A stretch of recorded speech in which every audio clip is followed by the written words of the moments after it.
Bonjour à tous les amis, bienvenue dans cette nouvelle vidéo de Vivre Sainement. Aujourd'hui on va parler de cette guerre mondiale que cherchent Macron, Van der Leyen et surtout leurs marionnettistes, les gens d'en haut, les pseudo-élites de chez Vanguard. Alors que Donald Trump et Vladimir Poutine cherchent la paix, Macron et ses potes cherchent encore plus de morts au combat et surtout à se remplir les poches de toutes nos taxes et impôts que l'on offre généreusement au pays le plus corrompu de la planète. J'ai nommé l'Ukraine bien sûr.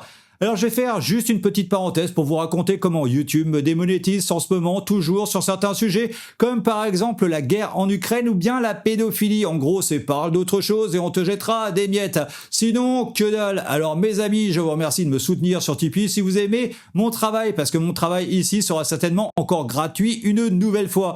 Merci vraiment à vous tous. Allez bref, on commence ce sujet de suite avec le merveilleux Matteo Salvini, vice-président du Conseil des ministres italien qui va recadrer Macron le qualifiant de fou. Écoutez. La ligne du gouvernement est unie, il n'est pas question d'envoyer des troupes italiennes. Il n'est pas possible d'utiliser les fonds de cohésion au lieu de développer des territoires pour acheter des armes. Nous voulons investir dans la sécurité nationale. S'il faut acheter des équipements, des moyens et du personnel, pour les gardes-côtes, pour l'armée de l'air, pour la marine, pour l'armée, pour la police et pour les carabiniers, bienvenue. En revanche, pour une armée européenne commandée par ce fou de Macron qui parle de guerre nucléaire, non, jamais, jamais. Il est fondamental d'avoir l'Ukraine à la table des négociations. Il me semble que Zelensky, en reconnaissant l'importance de Trump, a fait preuve de sagesse. Je le répète, Zelensky appelle à la paix, Trump travaille pour la paix, Poutine veut la paix. Alors qu'à Bruxelles et à Paris, il y a des fous qui par opportunisme pour leur survie politique, je pense que Macron cherche désespérément à donner un sens à son mandat, encore bref à la tête de la France. Mais ne le faites pas à nos dépens, ne le faites pas aux dépens de nos enfants. Et disons que il est l'exemple de l'Europe, alors que le monde avance vers la paix. Zelensky appelle à la paix, Poutine appelle à la paix, Trump appelle à la paix. Macron et quelqu'un en Europe parle de guerre, d'armes, de bombes, de missiles, de chars. Je suis fier en tant que secrétaire de la Ligue et vice-premier ministre qui demain sur plus de 1000 places italiennes, et c'est un chiffre important, il y aura des tentes de la Ligue qui attendront les citoyens qui veulent mettre fin à cette guerre. Alors que certains parlent d'une dette publique européenne commune pour acheter des chars d'assaut, cela me semble être un raisonnement insensé. Ça fait tellement plaisir d'entendre des discours raisonnés, raisonnables de temps en temps et surtout des discours qui cherchent la paix, pas comme ceux de l'autre sorcière non élue à la tête de l'Union européenne, j'ai nommé Ursula von der Leyen. Emmanuel Macron a un rôle crucial à jouer. C'est un vrai leader par son expérience et par sa capacité à rallier une coalition de volontaires. Voilà donc selon cette hyène de la guerre et de la destruction, Macron a le charisme nécessaire pour charmer d'autres chefs d'État à envoyer leurs jeunes à l'abattoir en Ukraine et à ruiner leur peuple. Alors écoutons le bilan du Mozart de la guerre. Le premier élément de la sécurité des Ukrainiens et des Européens, c'est une armée ukrainienne forte, bien équipée le jour d'après. Et il y a unanimité de tous les participants aujourd'hui sur ce point. C'est pourquoi, de manière très concrète, nous avons acté que le Premier ministre britannique et moi-même donnions mandat à nos chefs d'état-major des armées pour qu'une équipe franco-britannique puisse être déléguée dans les prochains jours en Ukraine et puisse travailler de manière très étroite avec nos partenaires ukrainiens qui ont acté également ce mécanisme pour préparer justement dans tous les domaines ce que sera le format de l'armée ukrainienne de demain. Voilà donc en fait le fameux grand Mozart de tout et surtout de rien, le Macron avec son charisme de lavabo d'occasion a réussi à charmer absolument personne. La France est le seul pays de l'Union européenne à envoyer des soldats en Ukraine. Alors bien sûr Keir Starmer, le premier ministre britannique, se joint à lui car tous les marionnettistes de la City lui ont ordonné de le faire. Et oui, les membres de Vanguard commencent à être en panique totale avec l'élection de Donald Trump. Alors une fois de plus, ils veulent envoyer des peuples se battre à leur place afin qu'ils se remplissent encore les poches très généreusement sur le sang des hommes. Et là, attention, comme on peut voir, Macron, le pantin du Forum économique mondial, l'acteur dramatique, le président apocalyptique, entre deux séances de poudreuse, se prend pour Napoléon. Et c'est ce gars poudré jusqu'aux oreilles qui nous dirige vers la guerre. Écoutons un peu de bon sens avec Marc de Florian du Rassemblement national, un ancien officier de la Légion étrangère. Et puisque je vois sur ces bancs quelques va-t-en-guerre, quelques gens qui ont le courage d'envoyer les Ukrainiens au front, moi je vous encouragerai à envisager d'échanger vos mocassins à pampilles et vos vestons croisés contre des Rangers et des gilets pare-balles. Lorsqu'on vote la guerre, il faut être capable d'aller la mener. Vous avez des suppléants, démissionnez quand nous rentrons en guerre et allez au front. Allez passer une seule nuit dans une tranchée, dans la neige, sous les balles. Et enfin, vous pourrez donner des leçons aux Ukrainiens et à tous ceux qui se battent pour la liberté. Je vous remercie. Alors clairement, à tous ces pleutres de va-t-en-guerre, allez sur le champ de bataille, montrez-nous l'exemple à nous pauvres gueux, montrez-nous votre courage et votre sang versé sous les balles. Et écoutons maintenant le Macron Ier nous justifier les 2 milliards d'euros qu'il vient encore de donner à l'Ukraine. Nous n'avons pas attendu ni ces dernières semaines, ni même ces 2 dernières années pour faire cet investissement. Nous avons la possibilité de céder des matériels que nous utilisions jusqu'à récemment parce que nous sommes en train de les renouveler. C'est une partie de l'effort du paquet des 2 milliards. D'autre part, nous avons aussi accéléré la production, c'est ce fameux effort de guerre, et l'économie de guerre des 3 dernières années. Et en accélérant la production, on achète aussi plus de capacités auprès de nos industriels qu'on cède aux Ukrainiens. Donc cet effort et ces 2 milliards annoncés hier sont tout à fait soutenables. Et cela fait partie de notre trajectoire. Voilà donc notre trajectoire, c'est bien sûr de donner tout notre argent au pays le plus corrompu de la planète avec ses réseaux de pédophiles et ses laboratoires d'armes biologiques. En tout, la France aura versé 42 milliards d'euros à l'Ukraine pendant que nos petites mamies, entre autres, vivent la misère. Déjà 5 euros, c'est toujours mieux que rien. Si je vois qu'il y a du monde qui me donne, je reste un peu plus longtemps. Si je vois qu'il y a personne qui me donne, eh ben je repars. Hein. J'ai une toute petite retraite. Je touche que 900 euros par mois. Je paye presque 800 euros avec la lumière et tout. Ça fait à peu près 1 an. Mais je viens que le samedi et le dimanche. Et quand il pleut, je viens.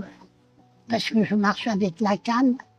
Je suis plus comme avant que j'étais jeune. Je pense que tout le peuple doit se réveiller maintenant pour voir comment Macron a détruit complètement la France et les Français. C'est pas fini. Et moi, je suis à la retraite. Ça fait 2 ans. Je gagne 1100 euros. La moitié part pour payer mon loyer. Je paye mes factures. J'ai une gamine à ma charge. Comment voulez-vous que je m'en sors? Eh ben, en se privant. 1 repas par jour. C'est ça qu'on donne à un Français? 1 repas par jour. Vous, madame, vous mangez 1 fois par jour? 1 fois par jour, oui, monsieur. Et il y en a beaucoup, je vois, qui sont à manger dans les poubelles. Et ça, c'est la France, une belle France. C'est vraiment une belle France. Moi, j'habite à Strasbourg-Saint-Denis. Tous les jours, vous les voyez, les gens. Hein, des gens retraités. Ils vont dans les poubelles prendre les invendus, tout ça, pour se nourrir. Tout ça parce qu'ils les retraitent. C'est une misère. Imaginez comment ces 2 petites mamies ont travaillé dur pendant toute leur vie pour construire la France qu'on connaissait quand on était tout petit. Elles ont cotisé toute leur vie et maintenant elles se retrouvent en misère parce que Macron et ses potes ont décidé de détruire notre pays pour construire leur dictature européenne. Et je suis sûr que vous aussi, vous connaissez plein de gens qui n'arrivent plus à joindre les 2 bouts depuis que Macron a pris le pouvoir en France. Dites-le moi dans les commentaires ci-dessous. Le pire, c'est qu'il donne tous ces milliards à Zelensky, le menteur, qui disait d'abord qu'il allait rembourser tous les pays et maintenant qui dit officiellement qu'il ne remboursera personne. Si vous ne pouvez pas nous donner des armes, apportez-nous un soutien financier, d'accord? S'il vous plaît, faites-nous crédit et nous vous rendrons de l'argent. Je sais qu'on a 100 milliards de dettes. Et oui, c'est un fait. Et je n'accepte pas le chiffre de 500 milliards. Peu importe qui dit quoi, peu importe la façon dont on le présente, encore une fois, avec tout le respect dû à nos partenaires, mais je reste ferme parce que c'est la situation réelle. Nous avons absolument raison. Et deuxième réalité, pour être honnête, même 100 milliards, je ne suis pas prêt à les rembourser. J'explique pourquoi. Parce que nous ne reconnaissons pas les subventions comme des dettes. Que ça ne vous plaise ou non. Et donc Zelensky, ce dictateur qui a annulé les élections dans son pays pour rester au pouvoir, veut rembourser absolument personne, même pas les Américains. Alors bougez pas, je crois que j'ai une réaction de Donald Trump. Zelensky, au fait, je vois qu'il essaie de se retirer de l'accord sur les terres rares et s'il le fait, il aura de très gros problèmes. Nous avons conclu un accord sur les terres rares et maintenant il dit, eh bien vous savez, je veux le renégocier. Il veut devenir membre de l'OTAN. Eh bien, il n'a jamais voulu devenir membre de l'OTAN et il le comprenait, donc s'il cherche à renégocier l'accord, il aura de très gros problèmes. Alors je pense que Zelensky et toute la City de Londres peuvent vraiment paniquer car maintenant ils vont se retrouver face à face avec les trois plus grosses armées du monde, la Russie, la Chine et les États-Unis. Alors on pourra en rire mais actuellement on est dans les mauvais pays. Si guerre il y a, ça va être nous la chair à canon et ceux qui vont se faire piller toute notre épargne par tous ces criminels extrêmement dangereux. Et écoutons maintenant LCI avec un moment de lucidité. Crainte aussi d'être exclu, on va dire, de ces discussions. Et bien cela, de toute façon, les Ukrainiens commencent à avoir l'habitude. Ce qu'ils nous disent, c'est qu'ils ne veulent pas mettre trop d'espoir dans ces discussions parce que la majorité des habitants nous disent qu'ils veulent la paix, nous disent qu'ils veulent que ces combats s'arrêtent et même des soldats sur le front nous confient hors caméra qu'ils n'en peuvent plus, qu'ils sont épuisés, qu'il faut que tout cela s'arrête, même s'ils doivent laisser des territoires aux Russes. Et oui, le peuple ukrainien veut arrêter la guerre à tout prix, mais Zelensky ne veut pas ni ce repère de nazis qu'est l'OTAN. Écoutons Mark Rutte, le secrétaire général de l'OTAN. Eh bien, il n'y aura pas de normalisation des relations avec la Russie une fois la guerre terminée. Cela n'arrivera pas. Cela prendra des décennies, car le manque de confiance est total et la menace est toujours présente. Comme je l'ai dit dans mon discours, même si la guerre prend fin, la menace russe persiste. Ils construisent une économie de guerre et dépensent tellement d'argent pour la défense. Alors bien sûr, tout ce qu'il dit est faux. La Russie se défend d'une attaque de l'OTAN et la Russie utilise seulement 6% de son budget pour la guerre, alors que c'est l'Europe totalement endettée qui veut encore emprunter plus de 800 milliards d'euros dans la défense de l'Ukraine. Mais en fait, au final, en vérité, cet argent sera uniquement utilisé pour financer les caisses du pacte de corruption mondiale de cette mafia sur le dos des peuples. Ce qu'ils veulent, c'est une guerre permanente afin d'engloutir toute l'épargne des peuples européens. Et écoutons Zelensky annoncer le futur assassinat de Vladimir Poutine. Il va mourir bientôt, c'est un fait, et cela viendra bientôt, et cela pourrait arriver même très bientôt. Et quelques jours plus tard, l'une des voitures de Poutine explose. C'est fou comment Zelensky, entre deux lignes de poudreuse, arrive à voir le futur.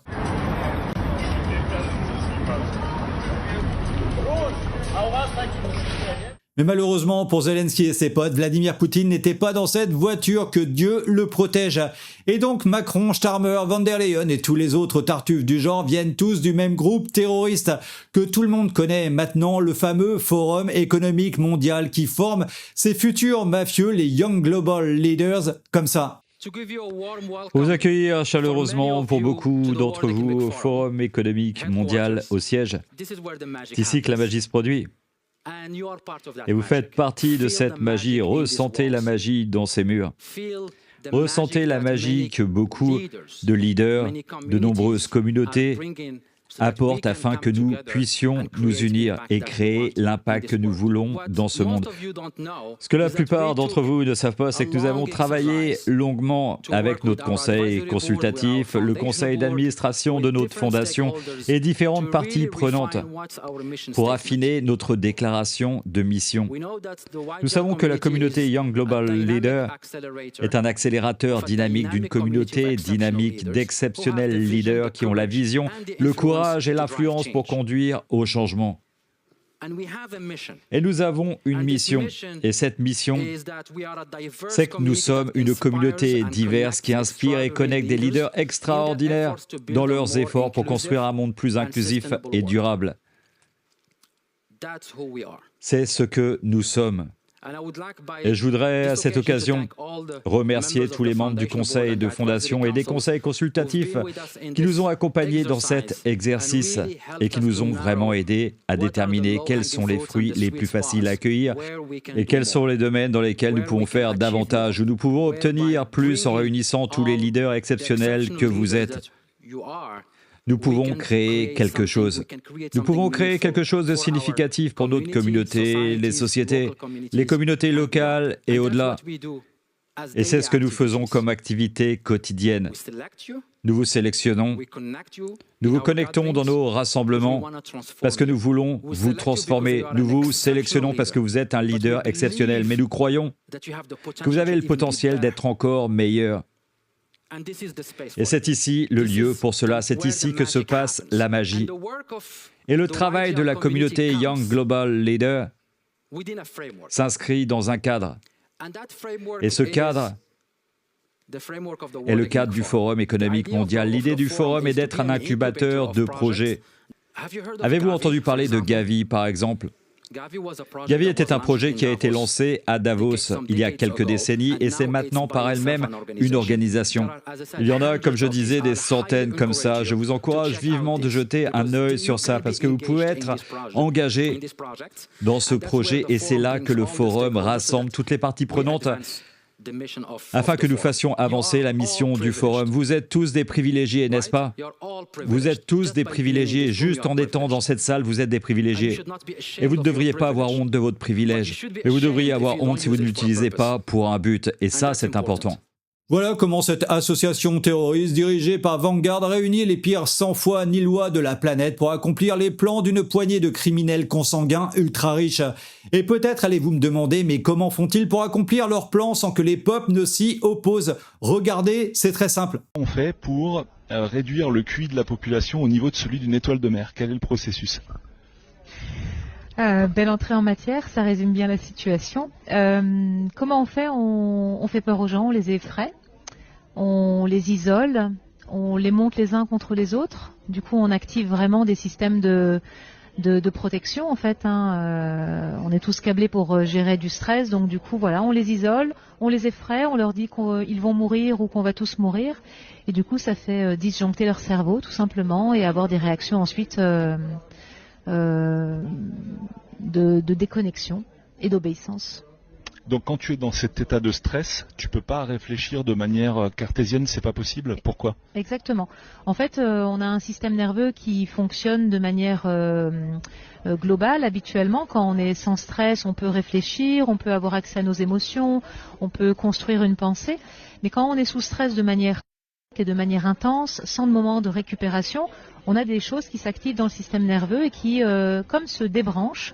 Donc toute la partie du néocortex, qui est la partie la plus évoluée de notre cerveau, qui permet de réfléchir, de mettre du sens sur les choses, est débranchée, est déconnectée de notre appareil à sentir, de notre appareil émotionnel. Donc en gros, quand on est sous stress, on ne peut plus penser, on est dans des réactions automatiques complètement irrationnelles. Voilà, et donc en ce moment, tous les politiciens de Macron et médias de propagande nous rabâchent toujours la même chose, la fameuse menace russe, la guerre. Les Russes veulent envahir l'Europe, c'est une réelle menace, la menace atomique. Le dangereux dictateur russe Vladimir Poutine, fou furieux, veut la guerre et encore la guerre. Et pour accentuer encore plus la peur, il demande à nos militaires de faire des exercices militaires en pleine ville dans des zones où le peuple peut les voir. Et le peuple, alors 100% conditionné, hypnotisé par toute cette propagande, se dit alors, ça perd l'hypopète, sacrebleu, c'est qu'il y a une vraie menace russe, chérie. Peut-être qu'ils ont raison, les Russes veulent vraiment la guerre. Tu sais, chérie, mettons de l'argent dans ce nouveau livret d'épargne militaire à taux variable et au capital non garanti de Macron. Comme ça, on sera certainement mieux protégé quand même. Et voilà comment dépouiller tout un peuple par la peur et la propagande massive. Et écoutons l'excellente Stéphanie Reynaud, journaliste citoyenne de la Tribune Libre. Stéphanie Reynaud, journaliste citoyenne, qu'est-ce que tu as pensé là du discours de Macron de mercredi ? C'était un copier-coller du discours covidiste. Ouais. Ayez peur, tremblez, soyez terrorisés. C'est du terrorisme d'État, du terrorisme intellectuel.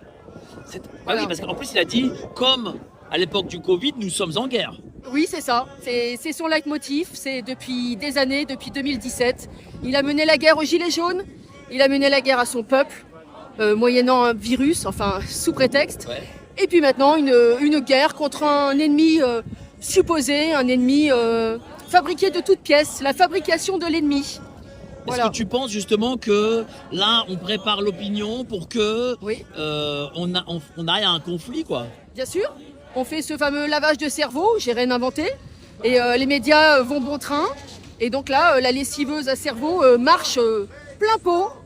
Je ne sais pas si le niveau de soumission, si la fameuse expérience de 1000 grammes de hache vont fonctionner comme pour le Covid. Je suis juste interrogative et un peu préoccupée. Là, tu es venu avec ton fils. Oui. J'imagine que tu as peur aussi pour son avenir. Oui, parce que je me dis, on est dans un pays entre les mains de cinglés, sociopathes. Et j'ai pas tellement envie de le laisser dans ce pays. À un moment donné, j'ai des envies d'ailleurs, comme pendant le pass nazitaire, alors que j'ai jamais eu envie de quitter mon pays. Je suis pas quelqu'un de lâche. Je suis pas une personnalité fuyante, mais là je me dis, franchement, si ça dérape vraiment, ciao. Hein, voilà, on ira voir d'autres devises et d'autres contrées. Voilà. Merci à toi, cher Stéphane. Merci, je t'embrasse, Mike. Alors rien de plus à ajouter, elle a tout très bien résumé. Écoutons de suite Serge Varlet, recruteur de chez BlackRock dont le principal actionnaire est Vanguard. Ils ne veulent pas être aux infos, ils ne veulent pas que l'on parle d'eux, ils ne veulent pas être opérés. Pourquoi pas? Je ne sais pas, mais je soupçonne que c'est probablement parce que c'est plus facile de faire des choses quand les gens n'y pensent pas. Toutes ces institutions financières achètent les hommes politiques. Vous pouvez prendre cette énorme somme d'argent et vous pourrez alors commencer à acheter des gens. Je travaille pour une entreprise qui s'appelle BlackRock. Rencontrez Serge Varlet, recruteur chez BlackRock.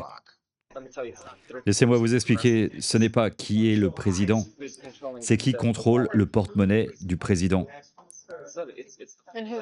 Et qui c'est? Le fonds d'investissement BlackRock, les banques, ils dirigent le monde. Oui, vous pouvez acheter des candidats. Évidemment, nous avons un système en place. En premier, il y a les sénateurs. Ces gars sont bon marché, vous avez 10 000 $, vous pouvez acheter un sénateur. Je pourrais vous donner 500 000 $ maintenant. Est-ce que vous ferez ce qu'il doit être fait? Tout le monde fait ça? Est-ce que BlackRock fait ça? Tout le monde le fait. Peu importe qui gagne, ils sont dans ma poche. Voilà, donc comme ce gars le dit, leur méthode, c'est la corruption massive. Et donc, pour résumer l'histoire, cette mafia mondiale est un pacte de corruption basé sur beaucoup d'argent. Sans argent, la corruption n'est plus possible. Et donc, il faut vider les poches de tous les peuples du monde pour voler leurs richesses. Et écoutons Peter Szijjártó, le ministre hongrois des Affaires étrangères. Je pense que ce qui se passe maintenant prouve que nous avions raison il y a 3 ans. Depuis 3 ans, nous pensons qu'un accord américano-russe peut mettre fin à cette guerre, un accord américano-russe. Il est évident que cet accord américano-russe est maintenant critiqué par ceux qui veulent s'asseoir à la table. Mais la raison pour laquelle les politiciens européens pro-guerre ne peuvent pas s'asseoir à la table, c'est parce qu'ils sont pro-guerre et que les négociations portent sur la paix. Il est donc évident que ceux qui veulent la paix et qui mènent des négociations de paix ne veulent pas voir des éléments partisans de la guerre autour de la table. Et malheureusement, les dirigeants européens, une bonne partie d'entre eux ont voté pour la guerre au cours des 3 dernières années.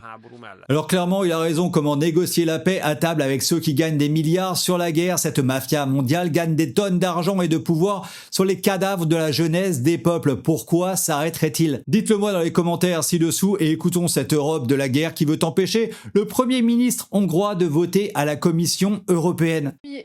Dans les discussions avec les chefs d'État et de gouvernement, effectivement, il joue sa propre partition. Il est systématiquement en soutien de Poutine, en opposition à l'Ukraine, en soutien à toutes les actions de Donald Trump, y compris quand elles sont brutales vis-à-vis des Européens. Nous, ce qu'on porte avec le Parlement européen, c'est de dire un État, un gouvernant qui ne respecte plus nos valeurs fondamentales. Vous l'avez cité, vous avez donné des exemples. En Hongrie, aujourd'hui, l'État de droit est piétiné. Les juges sont mis au pas, les oppositions sont menacées, n'ont quasiment pas de temps d'antenne au moment des campagnes électorales. Donc nos principes démocratiques ne sont plus respectés. Nous, ce qu'on demande, c'est de retirer le droit de vote de Viktor Orban, parce que quand vous adhérez à l'Union européenne, vous adhérez à ses valeurs, à ses principes. Voilà donc toujours les mêmes armes, les pantins de l'État profond accusent toujours les autres des crimes qu'ils font eux-mêmes. C'est l'Europe qui censure des chaînes télé, c'est l'Europe qui veut que l'Ukraine tue toute sa population dans une guerre sans fin, c'est l'Europe qui annule des élections en Roumanie, c'est l'Europe qui rend inéligible Marine Le Pen aux prochaines élections présidentielles, c'est l'Europe qui soutient l'immigration massive en Europe pour détruire nos identités, nos cultures, c'est l'Europe qui crée toute cette violence pour nous maintenir dans une peur permanente et nous faire accepter l'inacceptable. Alors mes amis, c'est l'heure du grand réveil. Il faut qu'une union des droites se fasse avec une seule ligne, quitter cette Union européenne pour former l'Europe des nations souveraines. Voilà, cette vidéo est terminée pour aujourd'hui. Je vous aime très très fort les amis et vous remercie de votre aide avec ma cagnotte Tipeee pour que je puisse consacrer encore plus de temps à mes vidéos. C'est vraiment très important. Merci vraiment à vous tous et à très bientôt pour une prochaine capsule sur Vivre Sainement.